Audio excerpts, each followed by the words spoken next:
welcome to episode 15 of Tales from the Bargain Bin. I'm Bill Tucker, and today we have a very special guest and a very special episode that happened completely at random, because how much can you really talk about Final Fantasy 1, really? So with me today from the amazing podcast Nerds Without Pants, the one and only Julian. What's going on, man? How are you? I mean, I could have gone a couple more hours on Final Fantasy 1. I got a lot of people to talk to about Final Fantasy 1. There's a line outside my virtual door. But we're going to be talking to you. I'll be talking to you a lot over the next few months about Final Fantasy, man. So we'll have our opportunities. Hell yeah. But I figured, since Julian has the time and I have some time, and I have no idea how long this Final Fantasy series is going to take to develop. I don't really know.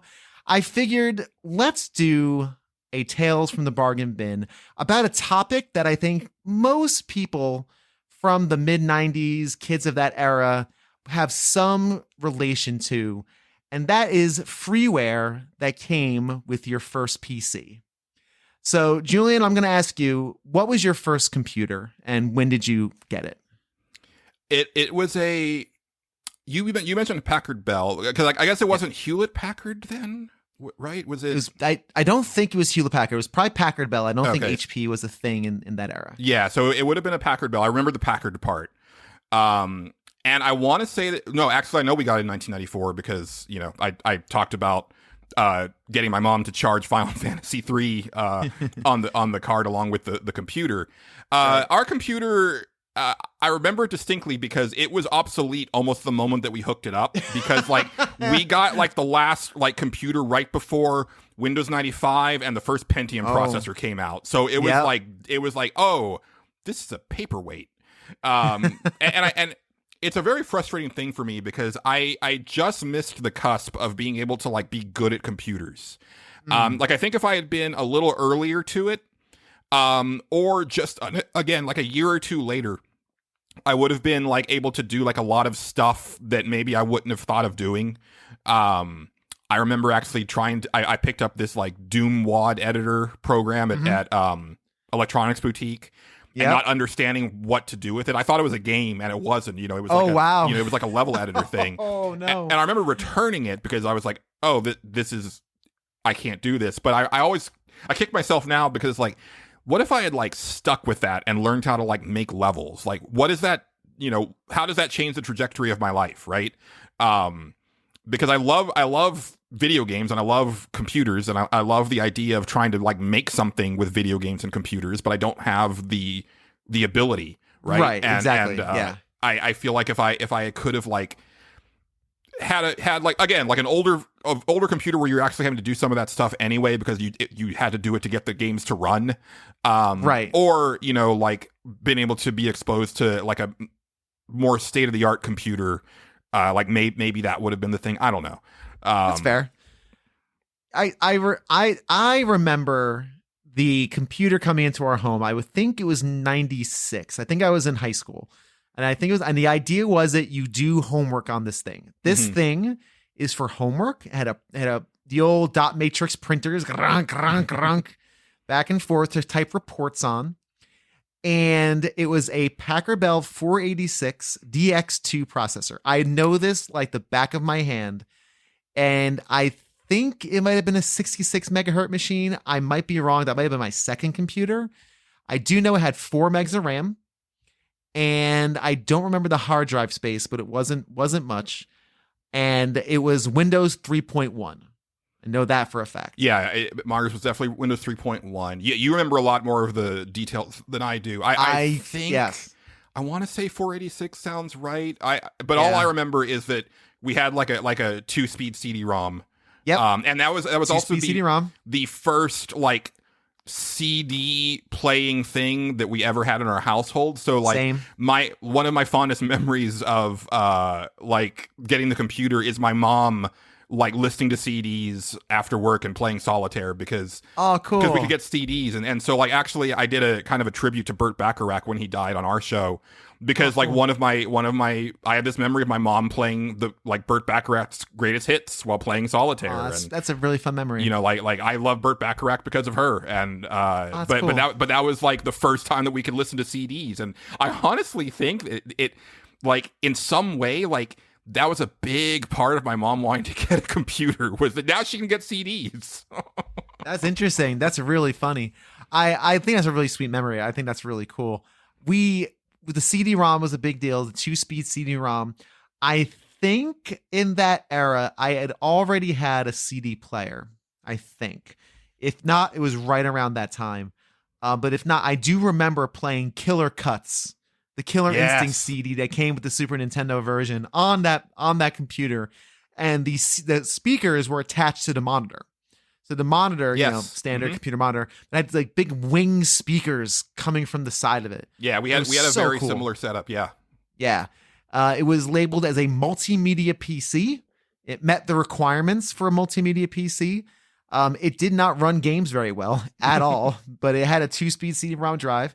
I remember upgrading it to a 20 megs of RAM, which was unheard of for the era. I have a lot of fond memories of going to computer shows with my grandfather. Oh, nice. My grandfather was always interested in what we were interested in. And we got a computer, so we got interested in computers.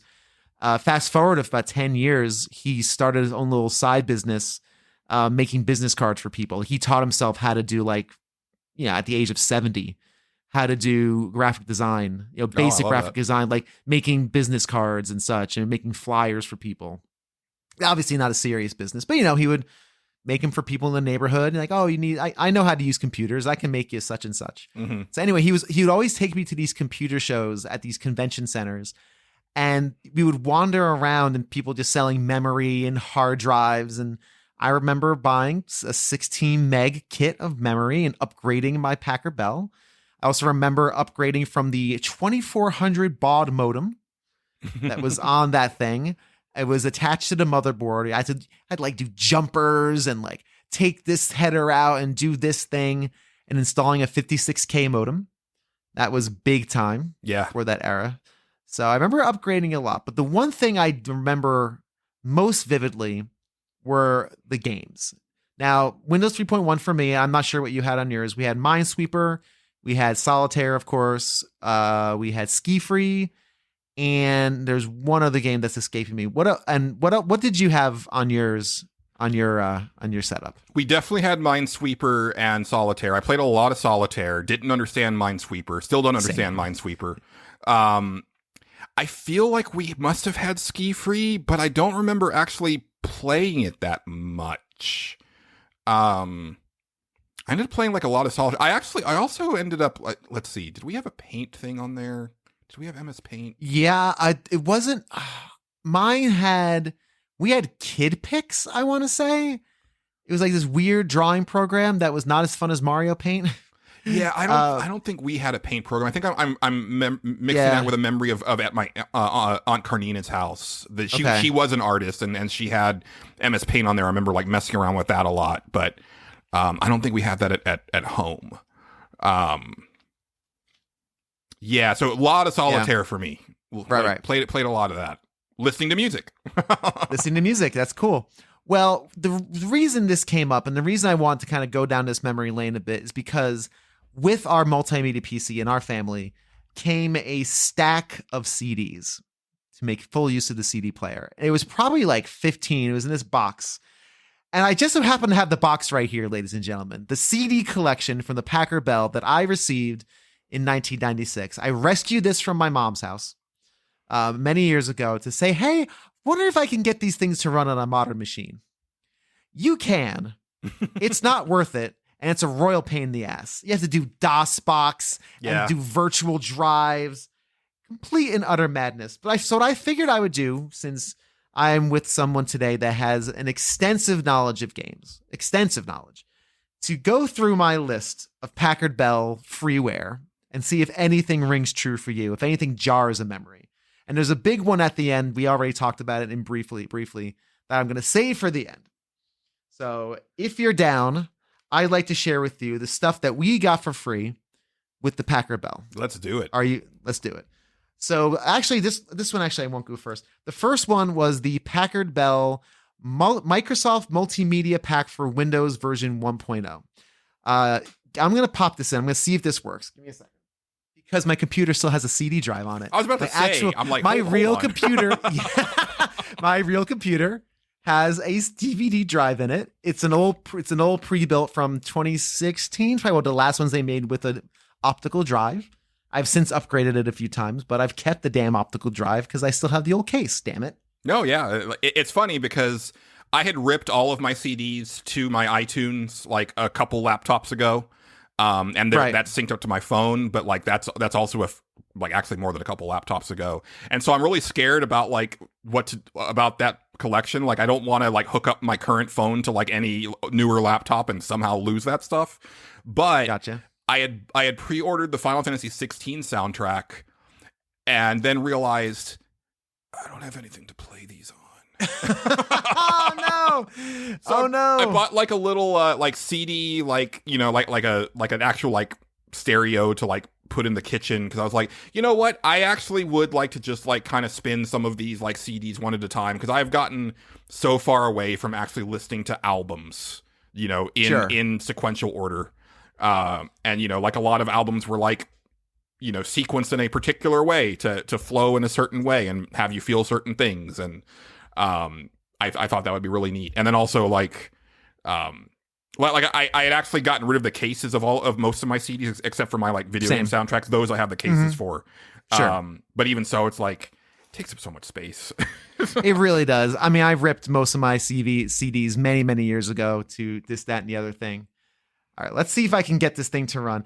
So that's why I have a CD-ROM drive. And you know what's crazy? Oh, hang on a second. It started playing something. It's a good thing I have it, because my daughter's daycare, they get photos taken all the time. Mm-hmm. They still give me the photos on CD. Weird. And I look at this damn thing and I'm like, nobody knows what to do with these things. Like, you spend $35-$40 on these usually terrible photos, and they give it to you on CD. They don't mail it to you. They don't like email them to you. It's bizarre to the point of baffling. Yeah. So anyway, pretty soon it's going to be like, oh, you own a physical copy of the loading icon for like older video games. It's so funny.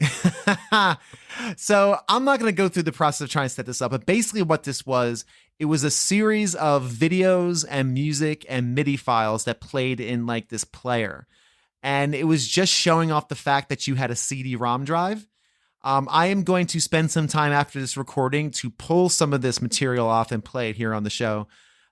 These wonderful WAV files and wonderful videos. I'm going to do some work on this after the fact. So that was the first thing. Hey everybody, Bill here, taking a break from the actual audio. I don't usually do these on the Tales from the Bargain Bin, but if I'm going to play clips, there needs to be context, because these things are kind of wild. So I'm going to play a few clips from the multimedia CD pack. This is the main one that came with the computer. There's actually two I have. This is from the first one that also has the Windows install on it. Has some horrible media files, WAV files, time-stamped 1992. So this is the quality. And I don't even know if my encoding is going to make this sound better than it is, but check out the noise and the just exquisite quality of the following sound clip.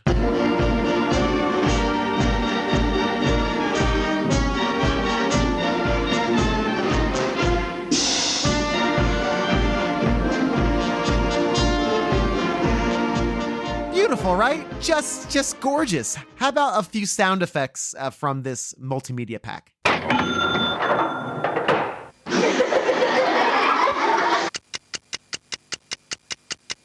A, B, C. Okay, I might have to use some of those in my everyday recording and production because they're old and bad and cheesy, and I kind of love them. But out of context, I think people would assume I've just given up on making this show sound good. Let's get back into the episode. Secondly was the U.S. Atlas, an entire U.S. Atlas, multimedia view of the United States. So if you need an atlas, I got a CD here for you. Don't think we got that. Okay. That doesn't sound familiar. There is the Microsoft Works. We did not have Word. we were stuck with Works. Yeah. Do you remember Microsoft Works? That rings a bell. Yeah, I believe it was kind of like, again, I don't know if it had spreadsheets in it, but it definitely was a word processor. Yes. For lame people. I have another Packard Bell multimedia master CD. I think this had all the drivers on it and whatnot. And I think it also, again, had like weird animations. And I'm sure if I go online and look up the multimedia master CD of Packard Bell, I'm sure I can find it on YouTube. The word processor thing just reminded me that's probably the computer that I wrote my Street Fighter Alpha like fanfic on. Get out of here. Are you serious? Yeah, you have a Street Fighter Alpha fanfic. Not anymore. I wrote a few pieces. And that's also the computer where I when Mortal Kombat 3 came out, I found like all of the moves and created my own like little like guides and would print them out and sell them at the arcade. To fuel my Mortal Kombat 3 addiction. Nice. Yeah. Wow. That's really funny. And by the way, on this disc, I am finding the video files, these AVI files. Can we still play AVIs on a modern hardware? I'm going to find out in about a half an hour after we hang up this phone call. This is my evening. There's definitely like some codecs out there that will run it. Oh my God. I forget the one. I don't think I have it on here, but yeah, I've definitely got one on my other computer that could play that. I might stream this tomorrow or something. Just jump on like Twitch and just stream me going through the multimedia CD. Everyone, I mean, no one will watch. The next CD I have here is a two-parter, one of which is Kids Zoo, which is a virtual zoo. You kind of walk around and watch videos. This other one, though, I think people have heard of, 3D Dinosaur Adventure.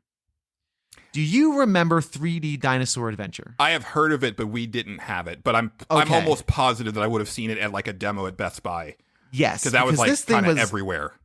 Badass. This thing was awesome. 3D Dinosaur Adventure is really good. Basically, you walk around a virtual, literally like a virtual. Now, mind you, don't free roam through this park. You kind of click and you go to different exhibits, and it takes you through it. It was so cool, and you could move around the models of the dinosaurs and see it from all sides. It was a really impressive software 3D Dinosaur Adventure. The next I have is a 3-program CD, so you know they're all going to be good. The first one is Undersea Adventure. It's pretty lame. Again, same idea as Dinosaur Adventure. You know, just underwater. I think we might have had that one. Okay. That sounds vaguely familiar. Cool. There's a Space Adventure. Self-explanatory, I believe. And then this thing called Speed. Are you familiar with Speed? Not Speed, the movie with Keanu Reeves. No. Just Speed. Are you familiar with this? No, but I feel like that would have been because that was literally the same time, like same era. Like I don't know how they would have gotten away with that. And these are all knowledge adventure games. So if you know this world, you're kind of like going, oh yeah, knowledge adventure. So Speed is an IMAX movie that they shrunk down to, I don't know, 680 by 400, whatever the resolution of an old screen is. And it's about the history of speed. It goes through how people made bicycles and bicycles turned into cars and cars, all the way to drag racers and SR-71 airplanes and supersonic thing. And it's just a movie. It's just a movie. Now that you say that, I have this vague recollection of seeing like a billboard for that at because you would like, if you did have an IMAX theater, you would pass by one. Like they would have they might be playing like recent movies, but for the most part, it was more of like an attraction thing. So it would be like, especially in Texas, I think there was like a movie about the Alamo, and then there would be like some other thing, and it would be like something like Speed or trying to think of like something more historical or things of that nature, where it's just like, look at how big this screen is. Like yeah, exactly. This the only point of this thing, and it's actually pretty incredible. It's actually a pretty neat artifact. Yeah, I'm gonna blow through some less interesting ones. We had a Sports Illustrated 1994 multimedia sports almanac. So if you want to learn about who won the Stanley Cup in 1994, spoiler alert, it was Montreal Canadiens. But no swimsuit issue component in there. I don't know. Because like 15-year-old Julian would have been very into that part of it. Yes, and as would have 16-year-old Bill. Yes, we would have. I don't know. I doubt it. The younger listeners will never understand the struggle. The struggle of downloading a GIF or a GIF, however you pronounce it, and waiting 5 minutes for the damn thing to download. 5 minutes? I would be up all night trying to download like 3 pictures. Yeah, it's just failing. Yeah. We'll let's get to some less interesting ones. World Atlas. So if the United States wasn't good enough, there's your World Atlas. You mentioned this before, 3D Body Adventure. Yes. Mm-hmm. That is right here in my possession. If you want to tour the 3D body and learn about what the lungs do and your cardiovascular system, right there. A couple of Groliers encyclopedias. Yes, these were must-haves. Yes, I remember having like at least one of those. And then finally, what I've been leading up towards, this is a game that if you've listened to the show for a while, I've mentioned it before on the PC gaming, the PC show, but the game Mega Race. And now, VWBT is proud to present the show that squashes reality like a bug. That's right, you better be ready to Mega Race. Mega Race was the game that came with it. Now, I had Shareware Doom that I hid from my parents because I can't play Shareware Doom in front of my parents. That's not going to happen. It's going to go away. Mega Race. Now, Julian, explain to the fine people, if they haven't listened to that PC show from a year and a half ago, what is Mega Race? Well, it's a racing game where you've got weapons equipped in your car so you can destroy the other racers virtually. Like the host is very clear to make sure that you understand that it's not real. This is not happening, even though you'll be very injured. It'll hurt a lot if you get plastered against the side of the wall, but virtually. Yes. And honestly, that's about it. Like, a big part of that game was that you had this, like, real dude as the announcer. And here's your mega host, Lance Boyle.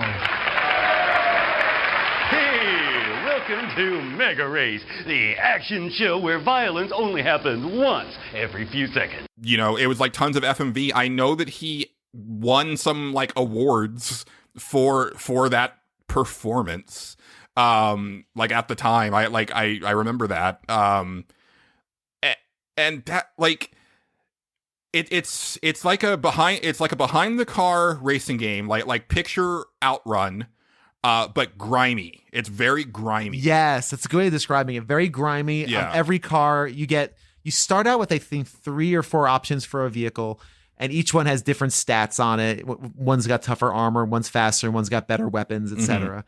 But the racing is fine. I mean, it's barely fine. That's the like game, you said, really. Like a lot of it is like the wrapping of it is kind of why you would even want to like give it a second look in 2023, right? It's more of a curiosity than anything. It really is. It's got a Road Blasters feel. Yes, that kind of, yeah. Do you ever wonder what it's like to race a real high-performance sports car? You know, like the ones those punk speed gangs drive on the freeways? Those guys really think they rule the road, right? I mean, where do they get off intimidating law-abiding citizens and taxpayers? You know what I mean? And you know something else? You are absolutely right. So you say somebody ought to do something about them criminal highway gangs. And VWBT says, oh, yeah? Well, why don't you do something, Mr. Big Mouth?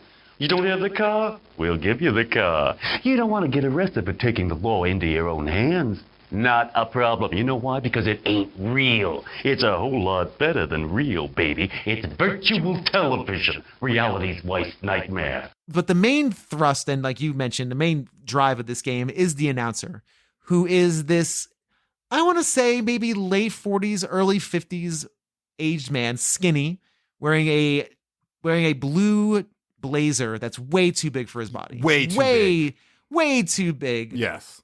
Announcing basically what all the gangs, the idea is that it's getting like a Mad Max idea where there's all these rival gangs on these different tracks and you got to take out their leader to virtually take out the leader and win the race if you beat them. Yeah. You have a certain amount of laps to do this in. The tracks are pretty cool. There's one of which a lot of them have loops in them. There's one that's like a centrifuge where you just go in this giant looping circle, but really fast. It was an impressive game, But the main drive, and I'm gonna layer in some comments and just quotes from the host. Do you remember what the name of the host was? I don't. I want. Was it Larry something? You're close. Lance Boyle. There we go. Okay. Lance Boyle. So that should tell you a little bit about what that man is up to. We have 14 amazing racetracks in 5 totally different environments. We have cars you'd sell every drop of blood in your body to own. We have exclusive contracts with 5, yes, I said 5, vicious speed gangs, each with a pack leader you don't ever want to meet, believe me. I did, and I still feel sick. I have this weird brain thing that listeners of Nerds Without Pants are aware of, where I remember video game stuff to the detriment of everything else in my life.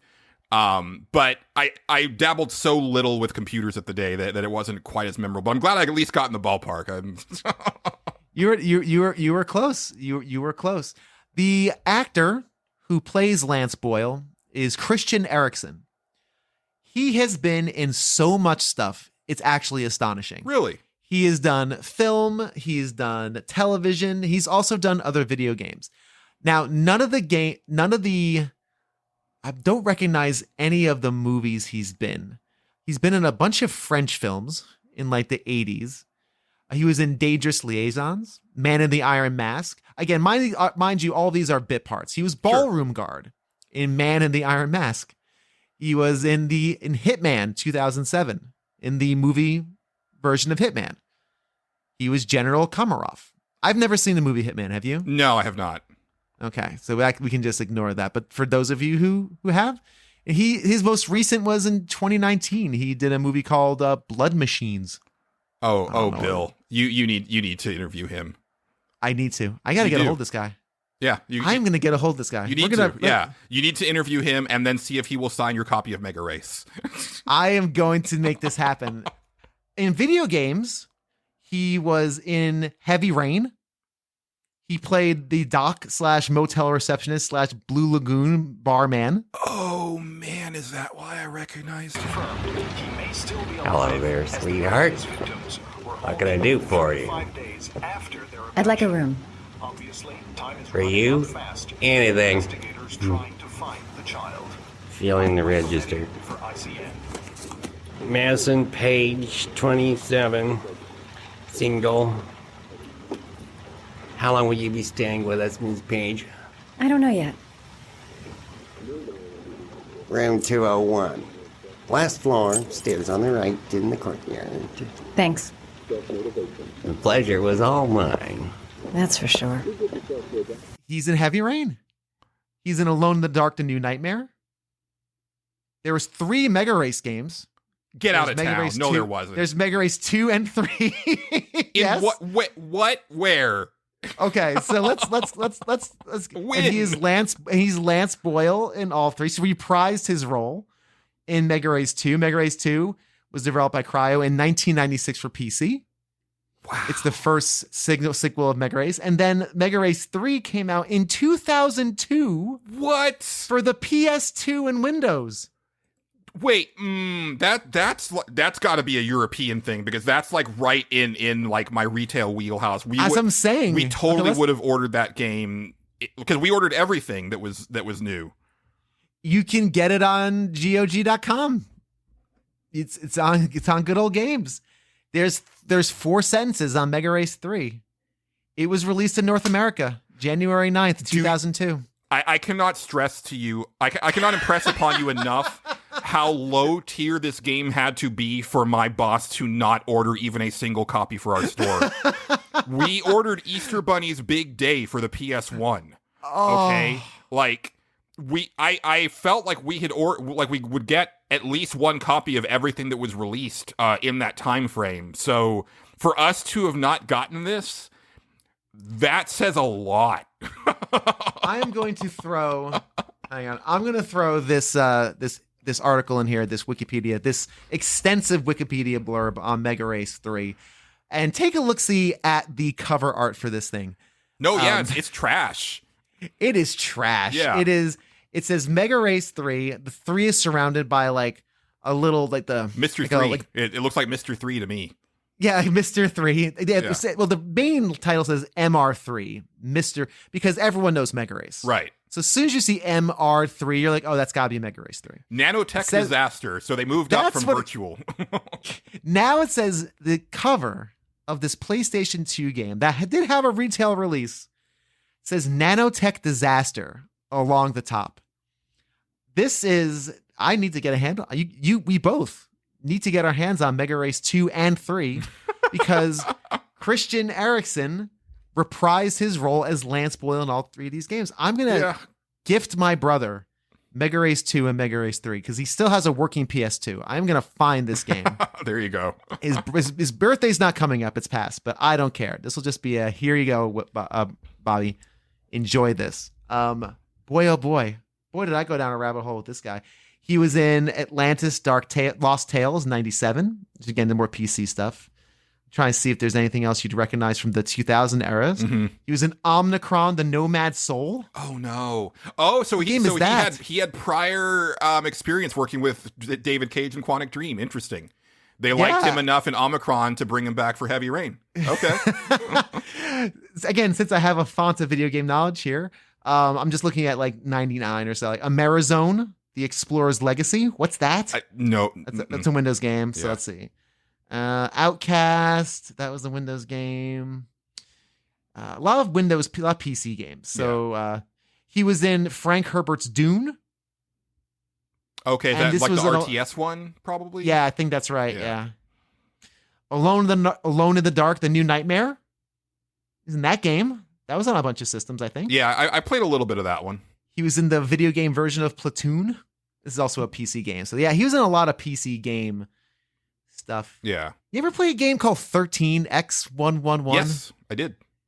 On PlayStation 2 and GameCube. He's in that one. Okay. Plays the roles. So anyway, if you haven't heard it by now, he has done a lot of work. Yeah. Heavy Rain really just struck me. Wow. That's so I have a friend. I mean, he wears a lot of hats. He's like, I'm so jealous of. Oh wait. We talked to him. What am I talking about? He was on an episode of A Gamer Looks at 40. John Golson. Oh yeah, of course. Yeah. And one of the things is that he acts, and the last time we had talked on our show, he was talking about like how he just wants to be like, like that type of actor, right? Like just the type that like you just get like regular work in a lot of different things. Yeah. And I was like, dude, you're good enough that like I think you're good. Like I could see you being a Brian Cox type of thing where it's like you might not get there until like way later in life, but you're gonna get there. Because Brian Cox, cool. Like, I mean, he's done a lot of stuff over the years, but he really didn't become like a name until like the last like 15, 20 years. Right. Yeah, absolutely, for sure. Yeah, man, that's really funny. Hey, you know what? We could all aspire to be like Christian Eriksen, the voice of Mega Race. I highly recommend if you can find Mega Race. I'm sure it's somewhere online. You can probably play it in browser. Yeah. Run through it for like 20 minutes, half an hour. It's really a good time. And throughout this conversation, I'm going to play a bunch of clips and whatnot. So how are you going to handle these sharks, Enforcer? They're sore at you, and Hammerhead wants you real bad. He says he wants to chew on your face. Maybe you should quit now. Sure, I'll despise you, but why should you care? If you have a hard hat at home, you may want to put it on now as Mega Race visits Factoryland. This speedway we call Industrial Park. It's a name rich with the atmosphere of burning truck tires. All around us are armies of robots making armies of robots making armies. Hey, there's one over there. Hey, you! Get back to work or I'll take out my can opener! Yeah, those guys just love it when you laugh at them. Here at BWBT, we love to be disgusting, so get your sick bags ready, and once again, we'll visit the real world. Yuck! The official name for this part of Factoryland is Extraction Facility 17, but once you've checked out the unbelievable racetrack we put together down here, you'll know why we call it the Snake. If you can't figure it out, don't worry. Nobody's gonna hurt you. Just lie back and think how happy you are. And I don't care what any uppity robot says. Progress is soft and chocolate-shaped. You cannot argue with scientific fact. You just won yourself a prize, Enforcer. Come and take a look. Say, I'd go for one of these myself if I didn't already have a box full. A watch! Now, if anybody asks you the time, you'll be able to answer. How about that? An invitation to spend an evening out with yourself, including restaurant and a romantic movie. All expenses paid by YOU. Do I hear wedding bells? A fully functioning scientist brain floating in its own nutritious chemical bath. This easy-to-care-for prize is brought to you by the makers of Marsupial, the soup that jumps right out of the can. I'm actually going to have to do work on this episode. I try not to do a ton of work on these episodes. I'll be perfectly honest with you. No, but see, because we almost didn't do this game, and now I'm glad that we did, because I needed to know that there was a Mega Race 2 and 3, and you needed me to push you into getting him into an interview, because that's going to be fantastic. That is going to that has to happen. That is going to have to happen. So, Julian, what I usually do on this show is I kind of ask my guest, what would you do with the game at hand? Would you put it, it's kind of like Shelf Stacker Box for Games that Mom Found, but slightly different. It's like, would you take it home or would you just put it back in the bin? Since these titles all came with the computer, and you wouldn't throw that in the garbage. Right. I think we can just land on Mega Race. I'm taking that home, man. Mega Race. Yeah, honestly, like, I like real dumb stuff. And so, like... and it's so dumb. Yeah. It's super dumb. Like I would fire it up again just to, like, go through a bunch of his dumb, intro stuff. Just to hear him say virtual. Like, I still remember the way he said it, because, like, it was he said it so many times, and it was like he stressed it in a certain way. Yep. Good old Lance Boyle. So yeah, again, you'll be hearing a lot of that, I'm sure, in this episode as I go through it. So yeah, I mean, I'd hold on to this as well. I think this is a fun little relic of a day of an era gone by where, you bought a computer and it came with a bunch of educational titles and one passable game with a very, very funny host that my brother and I still reference to this day. We still make Mega Race references. Look, pack-ins should still be a thing, especially with, like, digital being so prevalent. Like, I get angry in retrospect that like consoles don't come with, like, at least a digital code for a game, even on launch. Mm-hmm. Like, Nintendo, they when the Mario movie came out, they announced, like, this special Mario Switch, and your choice of Super Mario Odyssey or Mario Kart 8 or I think New Super Mario Brothers or something. Yeah. And it's like a choice.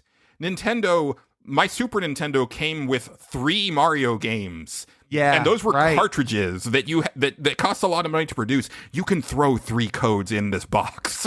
Yeah. No, it's Nintendo, and if as much as I love Nintendo, I like what they do. Nintendo loves money.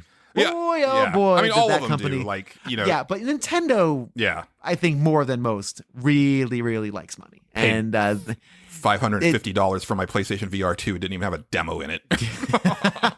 I will, though, say, well, not to get too off the far field, but PS5 had what's that? Astro's Playground. Yes, that is still the killer app for PS5. Like that. I saw you tweet about this actually a couple of days ago, I think, and it's a fun game. Yeah, it's a neat little game. I don't know. I didn't finish it, but I definitely played through a couple hours, and I had a good time with it. Definitely see my kid getting into it. Yeah. Anyway, thank you so much, everyone, for checking out this edition of Tales from the Bargain Bin. If you haven't listened to before, there are 14 other episodes ranging from Barbie on the NES to James Bond Jr. to Uniracers, which is actually a good game. It's a real fun game on the Super Nintendo.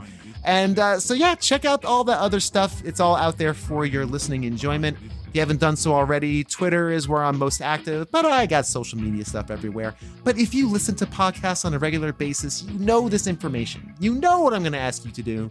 So just listen to those other shows and do likewise. Julian, man, thanks so much for joining me on the show. I hope this works out in the editing process, man, but I appreciate you hanging out with me and going down this memory lane. Oh, anytime. Happy to do it. Right on, man. And thank you again for checking out the show. And until next time, just be kind to yourself and each other. Ladies and gentlemen, we have a brand new Mega Race Solid Gold Enforcement Officer! How about that? Hey, tough guy, you did it! Thanks to you, criminals everywhere are turning to each other and saying, I want my mommy. How about that, ladies and gentlemen? Like I always say, it only shows to go. You've been watching one of the very top Mega Races in history, and that's going backwards in time. Hey, I'm Lance Boyle, and it doesn't hurt a bit.